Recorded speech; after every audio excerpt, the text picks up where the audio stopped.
Alex was sharing, I'm an open person, but feeling lost and lonely. Do I persevere because I'm on the edge of a potential breakthrough, or should I look for something else to take away from that feeling of being lonely?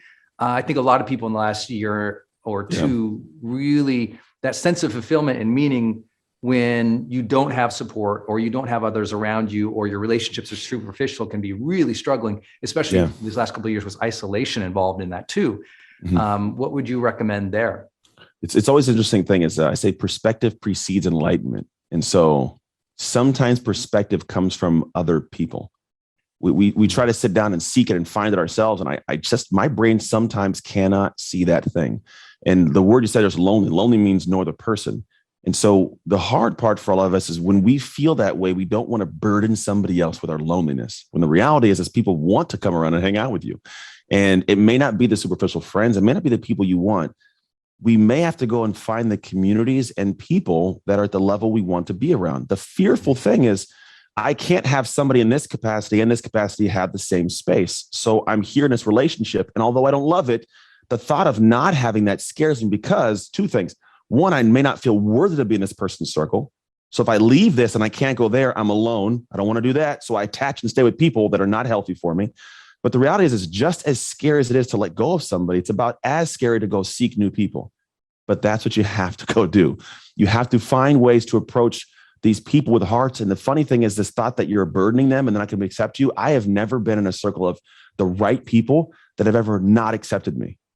Like if you know the people you're looking for, you know the ones that are heartfelt and like amazing, they want more people to level. Like they want to bring people up because they were where you are. They know how you feel. So seek those communities of people that are similar to you. Let go of the connections that you think you have to have so you are just connected. Release for a moment so you can open up the space and then go unconfident.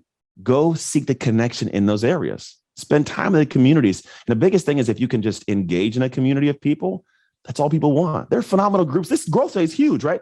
If you were to go into this and just show up, comment on stuff, like have conversations, just that little thing, people will notice. And there's someone else that'll go, I like this person. I like how they show up. And you create different conversations, different meaning. You have different bonds through this social media thing that we think is just to look at scrolling pictures of cats. No, it's to connect. And if you can use it for that, you'll find this fulfillment. You'll kind of ease out that loneliness. Next thing you know, you'll have the joy you're looking for. How do you handle people on a team who are the diva and making drama? Yeah. I have had those people. You've had those people, I'm sure, man. It's just the nature of having teams. So one, I have always have done this because you never know. I have private conversations to let them know. I've had this. I had a staff of 19 personal trainers. If you want to talk about divas, imagine the ladies who were rocked out and in shape and like they're the leaders. So I have to have private conversations and I got to anchor them back to the part of the fact that they're part of a team and they affect people. And so when I have those individuals, I need to make them aware of the label on their jar. Not in a way that's deprecating. I don't want to make them feel, but I'm not saying to make them feel bad. You have to show them who they are in comparison to where the ship is going and their role in the ship and what's needed. And so typically I would have the conversation of like, here's the language, here's what I'm hearing. Well, who told you? It's not the case. It's not about who told me, just know what's going on and just aware. But here's the thing. You're not by yourself. We're all a team. I'm going to help you. And then I'm big on getting on. I tell people this, whenever you have those moments and you've told them who they are and they're like, all right, we can be on opposite sides of the table. It's the way I look at a lot of relationship stuff. I can be over here and push the problem to them and say, go solve it and walk away and push it to them. And they can go, it's not my problem and push back and forth and eventually goes away. Or I can walk around the table, get in the same side as them and pull the problem in. I become an ally. I go, great. It's not my problem, but it affects all of us. Let us pull this problem in. How can I help you solve this? What's going on? Like you become a friend, you become a guy, you become an ally, and you'd be surprised that that energy of the diva is coming because of something typically going on inside. It's expressing itself in that manner. If you could find out what it is by working together on it, you find it kind of disappears. And that energy comes out in a more positive connecting way for the team later. Amy's asking, do you have any strategies for co-parenting when you are going through a bad divorce? Yeah, I did that whole thing. Just so you guys know, like my wife and I were divorced, custody battle, all the crazy, man.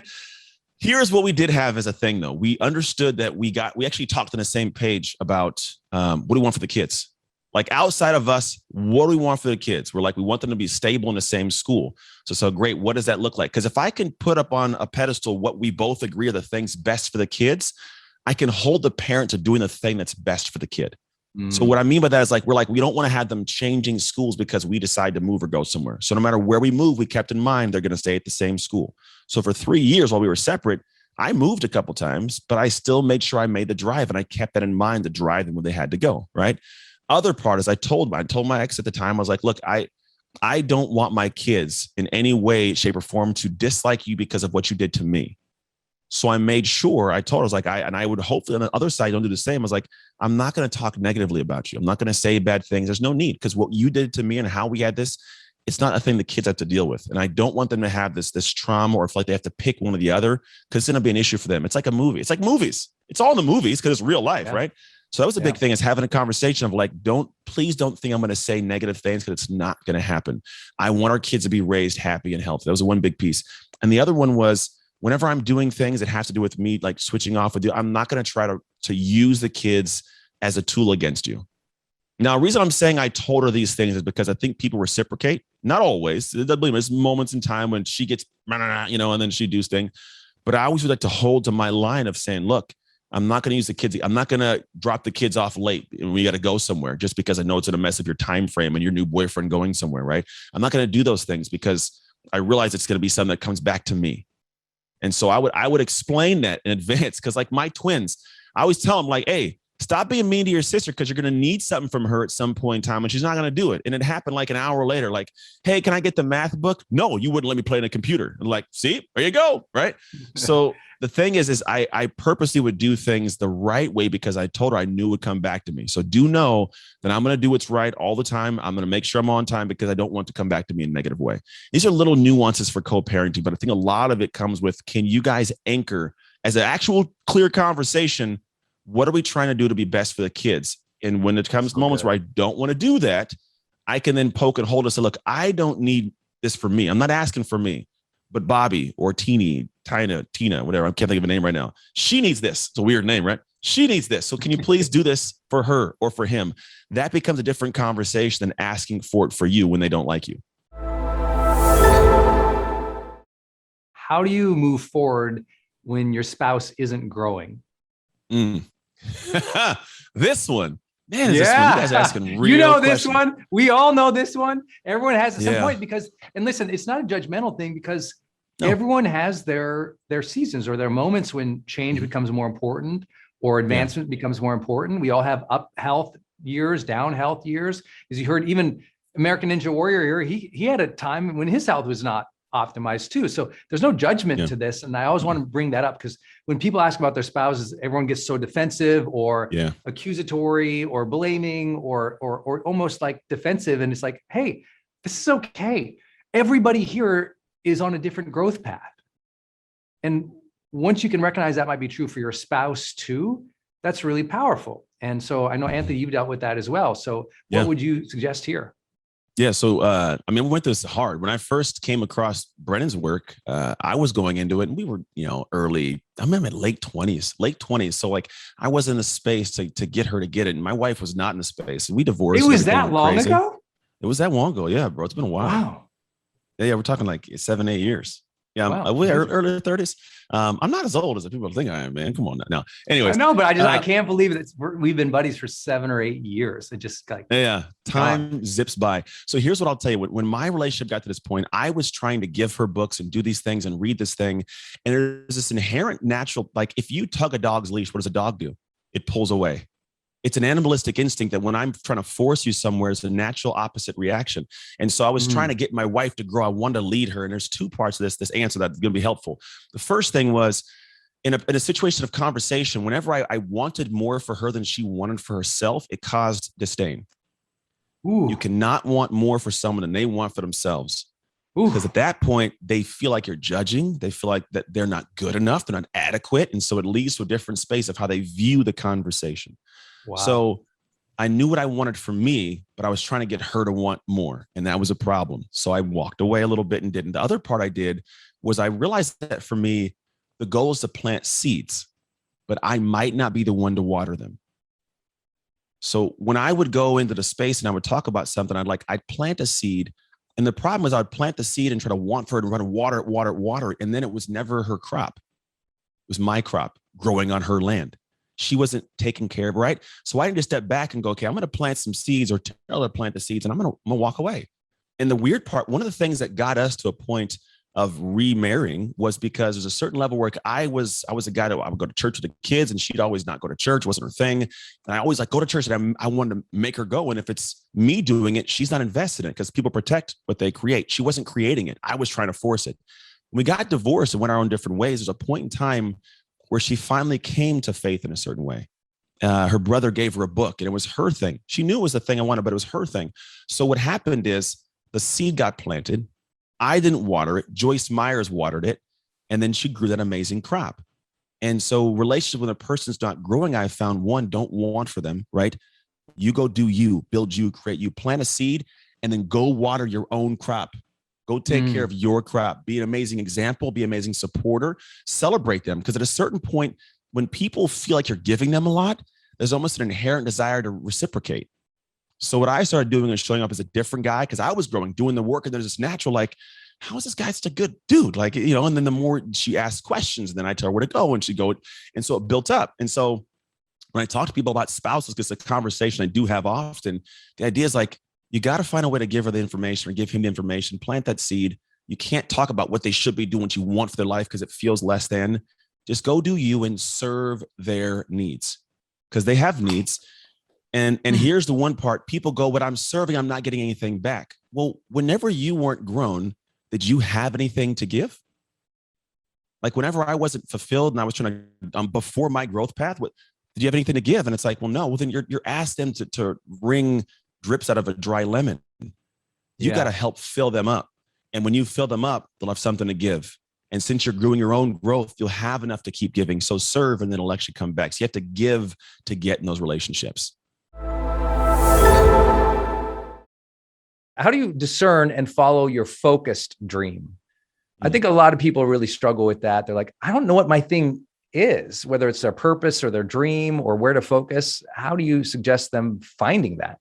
Yeah, I heard this recently and I love that because I think the cool thing is I am a student as you are of all this stuff. Like I'm constantly listening and learning to people. And somebody recently said, one of the biggest things we misconstrue is we try to chase a passion, but we don't get clear on where the passion comes from. And he said it like this, and it made so much sense. He says, passion comes from curiosity.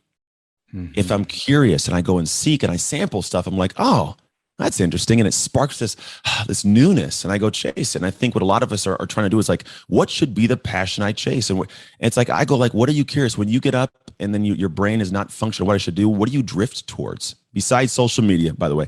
Like, what am I drawn to heart-wise? And maybe it's possibly going like, what, that book would be really cool to just sit down and write it and get this out of my heart.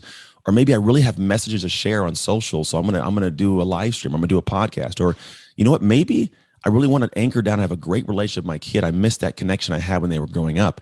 Whatever I'm curious about what it could be, I think that leads us into that area. And then I think what we do is we cloud that up with going and borrowing the world of like scale of like, how will I be seen? What will it look like by somebody else? And I was like, so I think if we just chase what our current heart's saying, go do this, curiosity creates the passion, I think it clarifies itself. And then the way you test it is you lean in and do that. And if you do it, you come out of that and go, wow. Like here's the thing, if you can do an hour of this, and in the first 10 minutes, you kind of sink into where an hour later you disappear and you pop up like an hour later, go, wow, where'd the time go? Yeah. I think you're onto something. If it's an hour of drudgery, I'm like, I don't want to do this. But if I'm like, hour goes by, I'm like, oh, wow, I think that's where I'm in a space of like, I should stay in this pocket. Audrey is asking, how do you handle the situation when a friend was part of your dream team, but as you grow, your relationship gets more distant? Well, first off, you don't have to feel like it's your fault, right? There's always two people in a relationship. It's kind of an interesting thing. And there are people that were part of the thing. And then after a while, I find that relationships oddly do this. Like one person climbs, other person catches up or stays behind. And when you're progressing, there's actually funny. I saw a Snoop Dogg video at one point on this. This is of all people. And he's like, when you're doing well, doing your thing, is like, I love you and I want you to grow here, but I can't come down from where I'm at because you don't want to climb to where I'm at. And that's not a good, bad, right or wrong. Some people just are where they're at. And so you might have people that 100% are part of the dream team. But here's what I tell people is everybody says you're the expectations of the 5 people you surround yourself with. I think you're the you're the average of the 5 people you surround yourself with. But I believe the expectations, I apologize, expectations of those 5 people. Because we just get around people that we have and we like them and they're great. But then we realize that sometimes our expectations for life change. And if their expectations haven't changed, then what happens is I start to elevate and lift and they stay on the ground. Like BRENDON, the hot air balloon. I go up and you stay down there. And I love you. I do love you, but I can't stop the climb right now. And so it's fine if your expectations aren't that high. I still love that you are happy where you're at, but I need to go here. And that's not a thing where you have to feel bad or someone should feel bad. It's just a reality of life is we're different humans. And I can love you and still not have to be part of my dream team. Where does direction end and micromanaging begin? Yeah, that's a good one. So I think that one is you have to have SOPs, right? So direction's going to say, here's where we're going, here's the duties. And I think micromanaging is pretty much the point where like you don't give them the ability to find pride in doing themselves. Like if I've written out specifics of like, here's step 1, 2, 3 through say 17, right? And they're not doing step 15, 16, whatever it is. Like I have to let them get through 17 and then come back, go, hey, you missed 14, 15 here. And then you have a conversation, right? And after a while, like when they do it, you've got to do this thing. And this, I do it with my kids. I need people to have confidence and pride in the fact that they did it. And I can't force pride and confidence on you, which means you can't over celebrate. You can't make them feel like babies. But like when they do it, like notice they did a good job. Like, hey man, great job. Like, and let it go. Don't be like, hey, good job. You got all 17. Well done. You finally got it. Like you can't do that. You know what I mean? So in the beginning, it's like guide, direction, keep discipline, keep the bubble. Hey, you missed this one here, but I know you get it. Hey, it's totally cool. I know you're going to figure it out. And they do it when they finally get it done. Like, hey, I see you. Press on. And they're like, yeah, I feel good.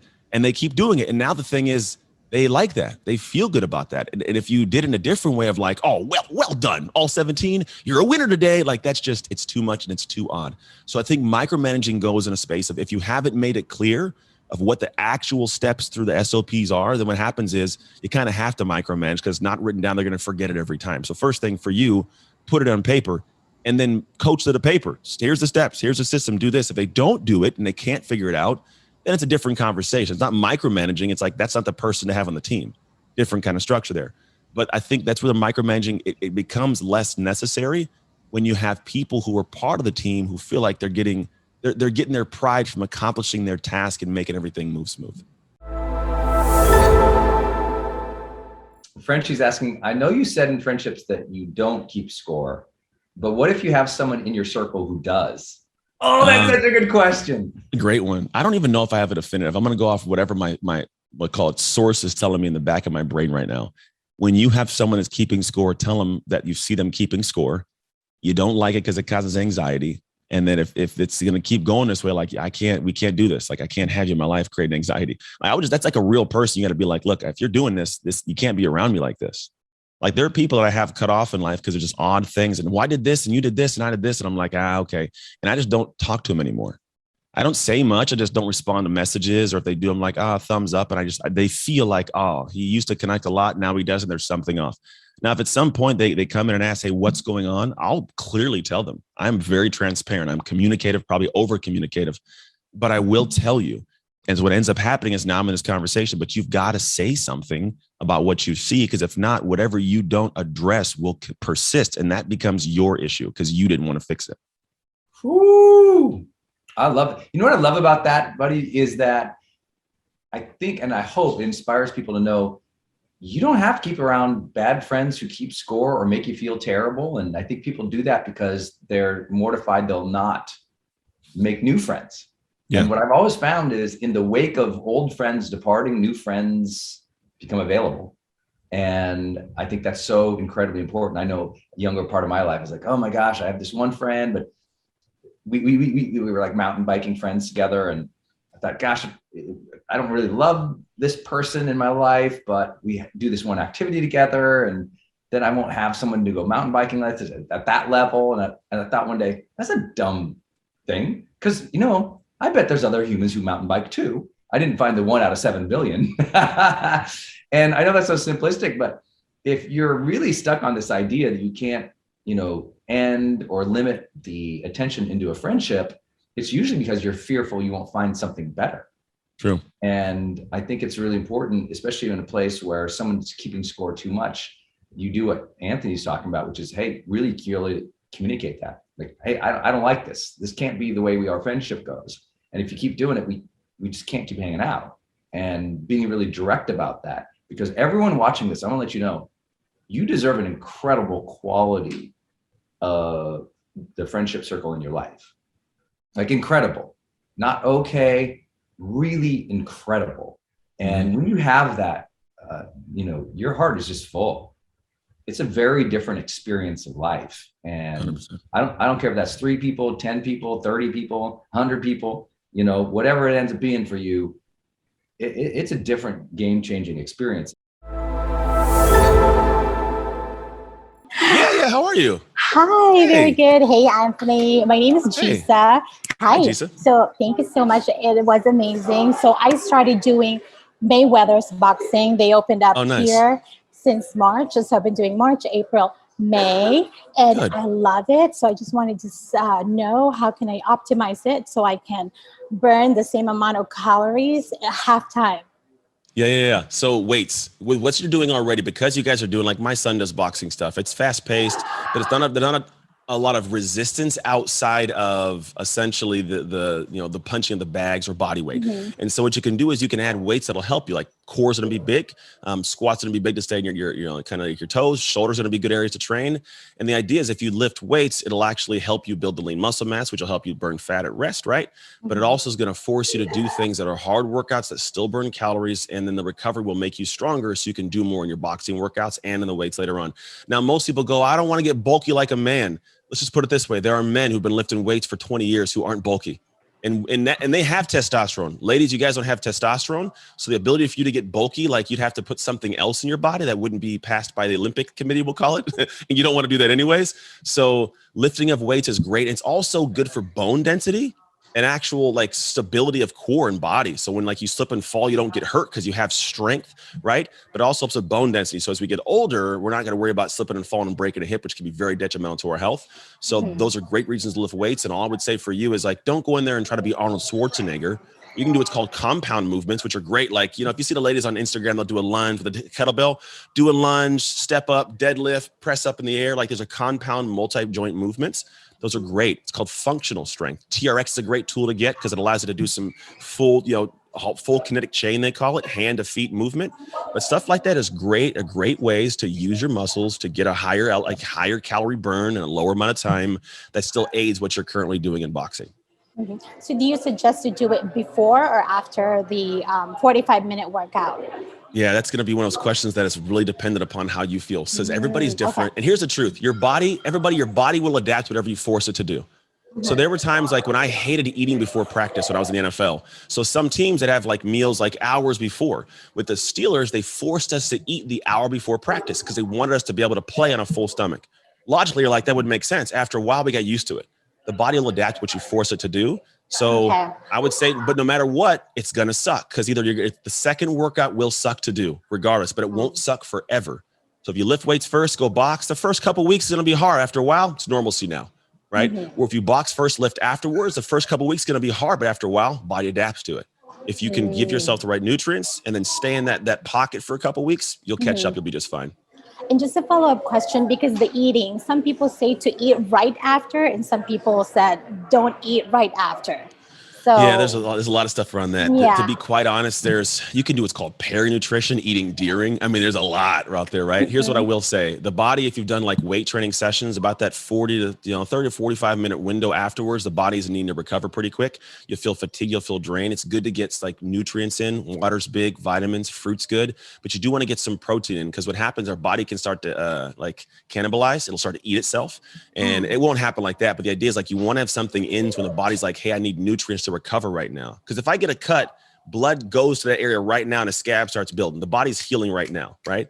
So same thing. The muscles are micro tears. So I put stuff into the body, it can start to recover right now. Got it. Thank you. So the first person that put their hand up was Carol frolic, whole. This is spot on for me. I'm like a monkey, and you see the shiny object. Yeah. And I've always worked from home for over almost 30 years. So this is not new for me. I start out really well, and I'm getting much better at turning off the outside distractions with an autoresponder, or sometimes it's just me hitting my phone. I have already in there, can't talk now and whatever. But there are times when I kind of crave the distraction, and I tend to lean in that, like I'm focused, but then I'm exhausted, and then I like hungry for that phone call to come in, because I am a people person, and then I have one major, and I don't want to call her a distraction because she's the love of my life. I'm the full-time caretaker companion for my 94-year-old, very active, healthy, still driving, living independently mother who lives about 2 miles from me. However, she is on technology, and she's always having a problem with her computer or with the phone.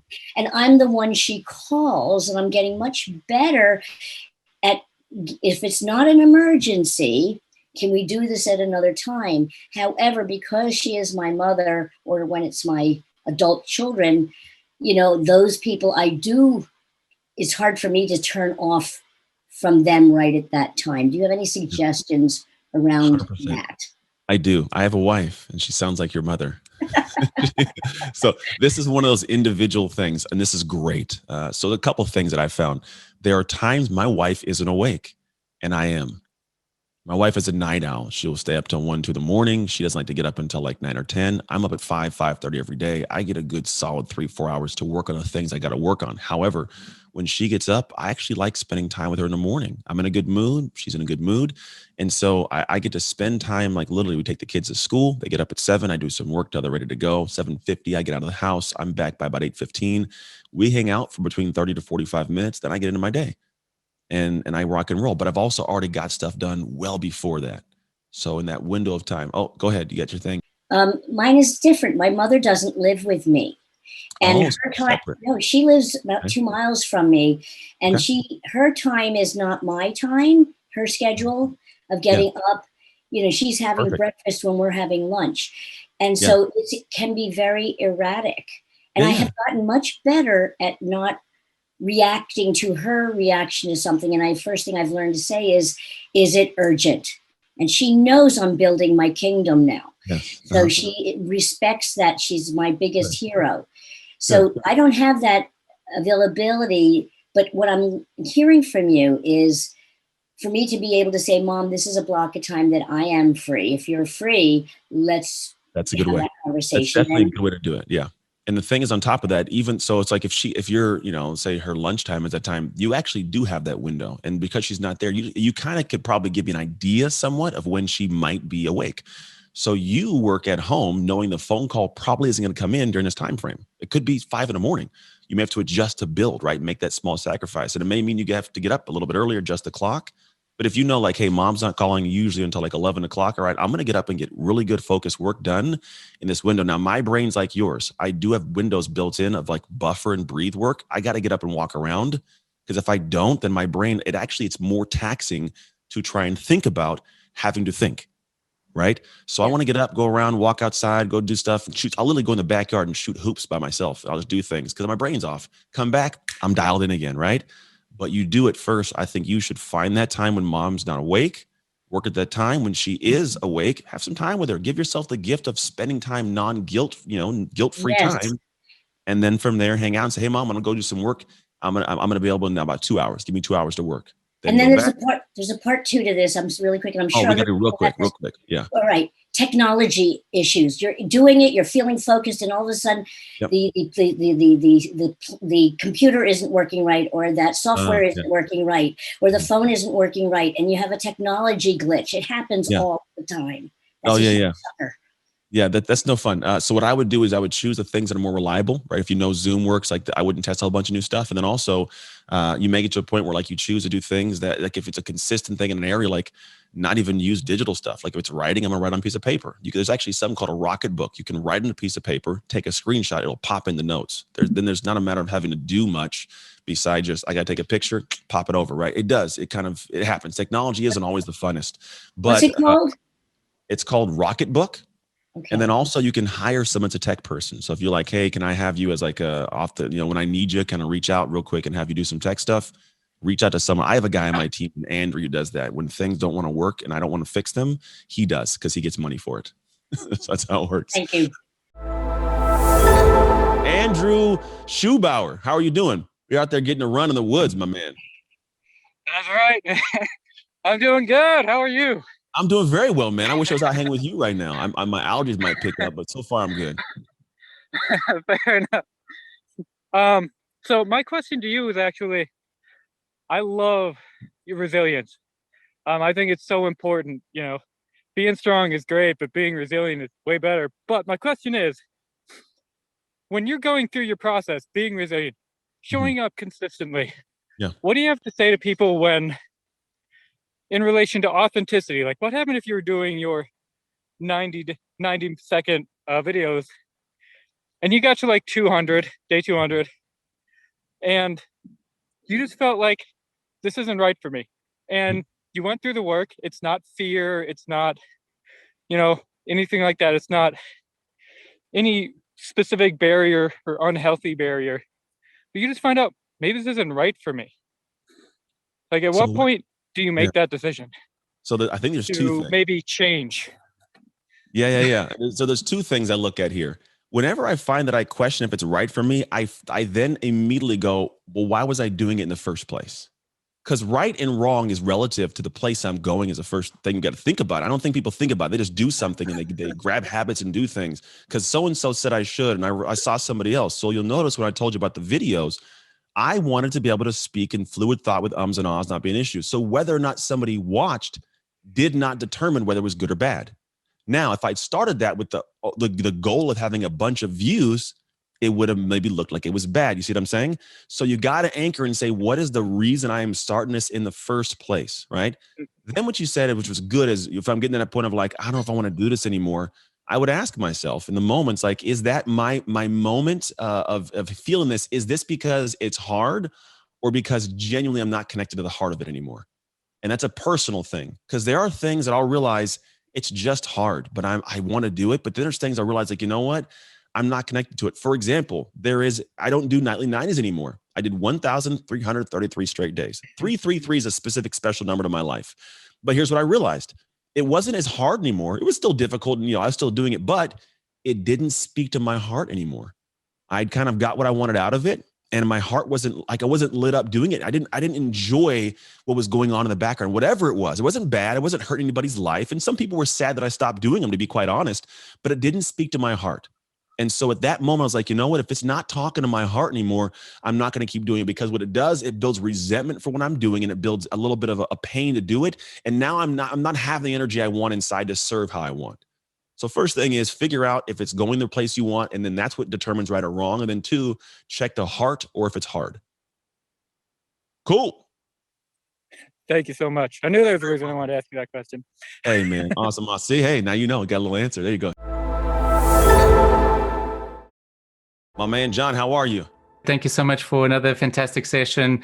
Since the day that I met you in Influencer 2019 in San Diego, you've been encouraging me and inspiring me to make shift happen. I'm in a fortunate position where shift has happened. I'm living my life's work. I'm doing my life's work.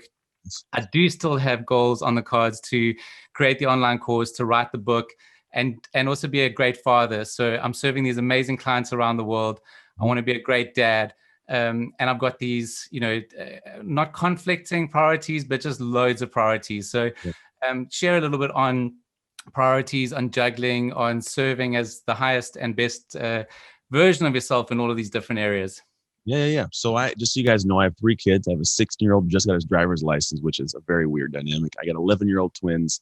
I have a wife that has multiple businesses that I am like the handyman for. I built this whole studio. Like, I'm a super weird. I'll fix your car. I'll build a website. Seriously, it's weird. I'm not even joking. I can input and install a brand new car stereo in your car right now. It's just weird the things I can do. But I say that because on top of all those, I have a business where I'm writing a book. We have an app coming out. I'm here coaching with you guys. I just got back from T-Mobile last week, streaming to, I think, 80,000 employees they have. I'm doing a lot. However, I got a really great rhythm for it all. I'm very present with my wife. I'm very present with my kids. I have the business running. And here's what I do. I realize that we all have these big eyes. Like, think about eating food. There's a big pot of food. What we do is we take all the stuff out of the pot and we put it on our plate. And we say, I got to eat everything on the plate right now. And the truth is, you don't have to eat everything on the plate right now. There are certain things that need to go back in the pot, right? So what I look at is, I said, a big overall picture. And those of you guys who may know some of my story, I got to a point where my wife and I got divorced. I had a lot of focus on the professional world, and I was doing that thing, and I wasn't present as a father. Everything fell apart. I got divorced, and I had custody bouts. We got all that. And then we're now remarried after 3 years of divorce. We're 4 years deep in an amazing marriage. And the reason it works is because I understand all the things you're talking about. And the way that I do it is I have a very specific process. One, you guys got to get a planner. If you don't have Brendon's planner, get a high performance planner. I think I have like 3, because every time I see him, he gives me like 5 more. I can't give them away fast enough. But get a planner. And here's the big thing. Don't just get a planner, learn to plan. Like, learn how to plan. And here's what I always tell people. It's a simple process. Figure out what are the core projects, John. And then as I look at them, I do what's called a project deconstruction process. I open up the project and say, how many hours is this going to take? And I first do this. I want to take a look if I'm launching a podcast. Okay, how long is it going to take to write the intro, to record the intro, write the outro, record the outro, find the music, make the image. How am I going to launch this thing? What platform is it going to go on? How long is the episode going to take? How long will it take to edit the episodes? I take all these little pieces and go, okay, great. If I want to launch that, it's going to look like, let's call it a 15-hour project, right? 15 hours. Now, I'm not going to do it in one fell day. I'm not going to do it all in one day, but I take 15 hours, I put it to the side. Okay, great. I want to write a book. Okay, how am I going to write this book? Okay, I want to spend some time thinking about the concepts I want to include, the stories I want to include, how they're going to connect. Okay, then I'm going to set aside time to write, right? That may be a 60-hour project. I just wrote my book, and it really was, I think, 65 hours of all of it together. I put it dialed in. And so I was like 65 hours. I had it set for 70. I got it done a little bit early. And then on top of that, I'm like, all right, I want to make this app. All these little pieces, I take them and pull them apart, and I look at the hours. Now, John, I go, why am I working in the first place? We're working to be able to spend time with our family, to have freedom, all this stuff. So what I do is I go back to my planner. I quite literally enter into my planner. Okay, great. Here's what I'm going to be morning with the kids. I'm going to take them to school. In my planner, it says, take kids to school, like for a half hour. Then it has like breakfast with my wife. Then I may have dinner at 3 o'clock. Sometimes 4, I cut it off. I am not working. I'm out of the studio. I'm done, because I know it's important. Now what I do is based on all the areas of the big rocks, my workouts, my time with family, which really, if you think about it, isn't a ton. Take the kids to school, spend an hour or 2 with my wife, right? Get a workout for 45 minutes. In a regular day, I still got 5 to 6 hours, right? So now what I do is I go back in, I highlight the areas across 4 weeks. I do 4 weeks at a time. And when I eat a week, I lead a week. And every weekend I do another week. So it's always 4 weeks out. And what I do is I say, okay, great. These highlighted spaces, I'm going to now infuse the project. It's going to be hour 1 of 15, 2 of 15, 1 of 65, 2 of 60. And I work it all the way through over 4 weeks. And what happens is now I have it blocked out, and I'm very protective of that 4 weeks.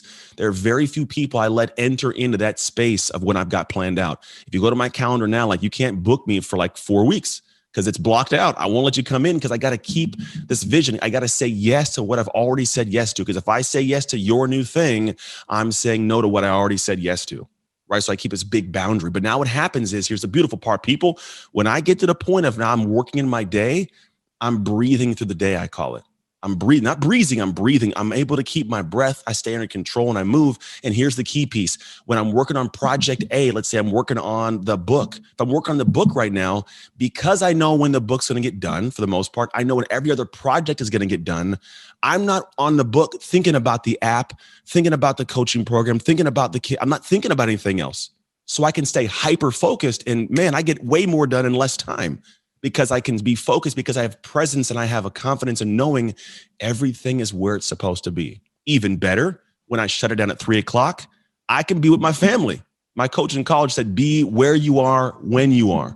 I'm not in the house thinking about work. I'm with the family because I know that's all set to take care of itself. It's going to be done as long as I show up to my time and I use my little egg timer that I have here that lets me make sure I'm all dialed in, right? I sit here, I don't move until that thing goes off. When I'm dialed in, I'm dialed. And now I get things done. And all of a sudden, we're rocking and rolling. So I hope that helps you guys get a perspective of like at least how my brain works. I have a lot I want to get done, but some of it's going to start in 6 months. Some will start in a year. I don't got to do it all right now. But here's the cool thing, like folding laundry, when one thing gets done, it creates space for the next thing. And all of a sudden it's folded and smooth. Cool. Brilliant. Thanks, Anthony. Yeah. Very welcome. Very welcome. Hey. How's it going? Good. How are you doing? Thanks for your talk. I've never like felt like I've grown so much in one session. Just I don't know what they call it, but you fixed so many problems today. Let's see. My questions are: how do you motivate yourself to be by yourself for so long until you can love on others? Yeah. Just how do you block that time out? How do you fill your cup? Yeah. Fill your cup's an interesting thing. Yeah. Is it 3 years by yourself, or?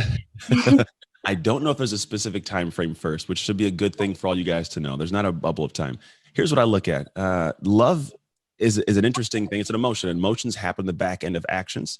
And I find that when we're going into the world, like I want this thing, like what we really have to do is give the actions to love ourselves. So when you want to go find the place to get to the internal positive, what I've found is it's going to, how deep and how consistent can you give the actions to where when you look back at the person in the mirror, like you love them. And this is what I found it looks like: doing hard things. Like there's something specific and beautiful about fitness as this connection to people and self-love. If you want to look at the world, I would probably venture to say a vast high percentage of people that find themselves in a place of I love my humanity, I love who I am. It's the individual that started training and started working out, and not for like a 6-pack abs or go on a stage, but just because they know that in the middle of that workout, they didn't want to do the extra 2 sets, but they did them.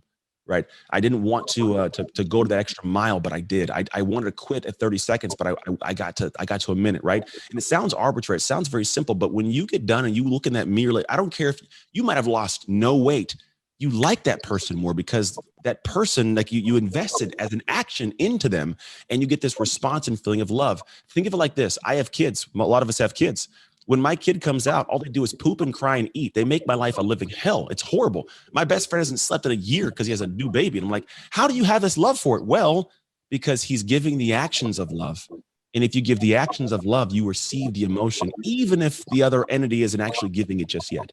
It's this natural, weird thing that takes place. So the fact that I'm changing diapers and I'm up at 6 in the morning, I have this, like you can feel it. It anchors into your heart of like a love. And so as much as I'm talking about as arbitrary, like child, it's the same for you. You got to do hard things that are past the normal point for yourself, because then you start loving yourself, respecting yourself, and you start showing up for yourself. Now, how long that takes, it's different for everybody. And also, if you get to the point of only focusing on your negatives, it does take a lot longer. So don't look at all the stuff you haven't done, because that's going to always be stuff you haven't done. Start anchoring the things you have done. Dove did a great study years ago and had 2 people come into a room and they would describe themselves. And then one person describes that same person. The person who described themselves always saw an ugly picture. The person describing the other person always saw a beautiful picture. Why? Because we're really good at seeing what we're bad at. So if you get to the point of like doing the actions of love yourself, but also like gratitude's huge. I love you for this. Talking to yourself, I love you for this. Put the energy out there, focus it there, and energy flows there. You find you get to that positive bubble. I don't know the time frame. Mimi, I wish I knew I could give you like, hey, go do it for 37 seconds every Wednesday. Doesn't work, but it's going to be a journey for you. But you'll find I work on projecting good thoughts on others. Yeah, you can do that. I'm talking about you. Project good thoughts onto you. Like this isn't because you can't pour from an empty cup. If you don't have this in you, it's hard to give to other people. That's how I felt when my marriage was tanking. I couldn't give to my clients because I had no joy in me. But the moment that you can start giving to you unashamed, like cut people out of the world, just because if someone gets mad at you for working on you, they don't deserve you. Let me repeat that. If someone gets mad at you for working on you, they do not deserve you. So I feel like I'm the female Jim Carrey. I got so many different personalities, and that's what I you're human. Yeah, you're human. But good question. But spend time on you. You'll find yourself and you love yourself. This can be your day for personal growth. This can be that day you committed to and you remember and you go, that was the day I got myself a community. I got better coaches. I committed to making my life the absolute best that I could. This is that day. Make today your growth day. Click the button on this page and sign up right now.